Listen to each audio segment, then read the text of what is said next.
I think we have time for one more question.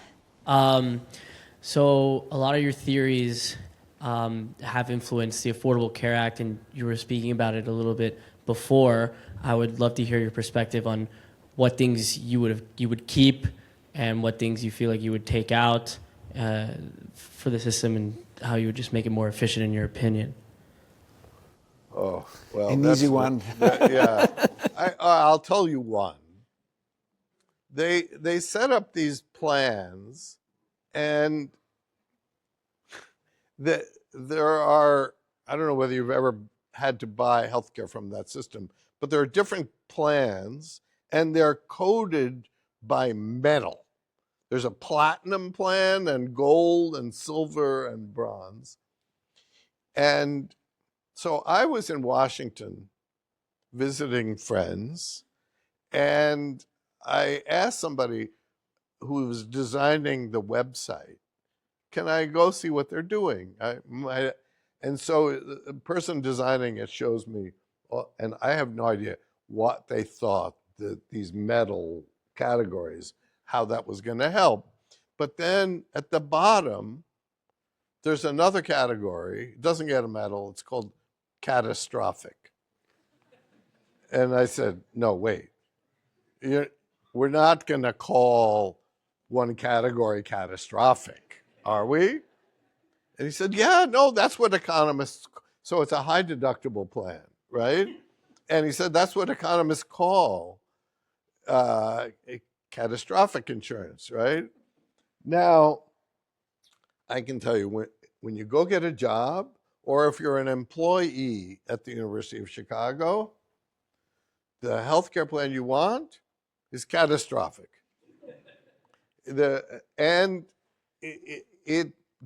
like guaranteed to save you money. At least $800 a year or more. If you don't spend any healthcare, it saves even more, but at least it saves you a few $100s a year. People are, so we're going to give this horrible brand name to a plan that many people should choose. So there are, the other thing I criticized in real time was the mandate. So economists said, you got to have a mandate. You got to have a mandate. Because if you don't, only sick people will get health insurance, and then the rates will go up, and we'll have a catastrophic spiral. I'm using that word again. So there'll be a death spiral in the plans. Then the Supreme Court decided that the mandate was illegal, and they got rid of it. Nothing happened. There was no death spiral in healthcare plans. Why? People like to have health insurance. So I think if they had listened a little bit less to economists on that, what would I have done? Big surprise. I would have automatically enrolled people into health insurance with an opt-out. I think that would have, it wouldn't, there's no reason why giving people the opportunity for affordable health care should be something that we makes seem like it's evil. Now, yes, the American healthcare system is a nightmare. For sure. We spend twice as much as any other country, and we get average results, right? And that's unambiguously true. But is there any agreement on what system you want instead? No.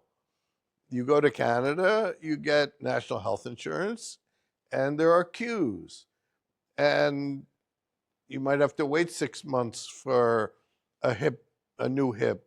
And so rich people come to the US or India, right? But there was a series in the New York Times a few years ago where some 5 health economists were debating which system which country's system would be the best, and there's no agreement.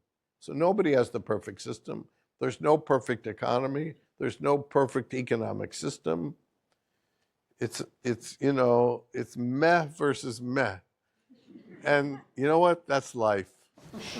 I wanted to close with a question for the audience and for my two fellow people on the stage. How many people out there think the world would be a better place if humans were perfectly efficient, rational animals?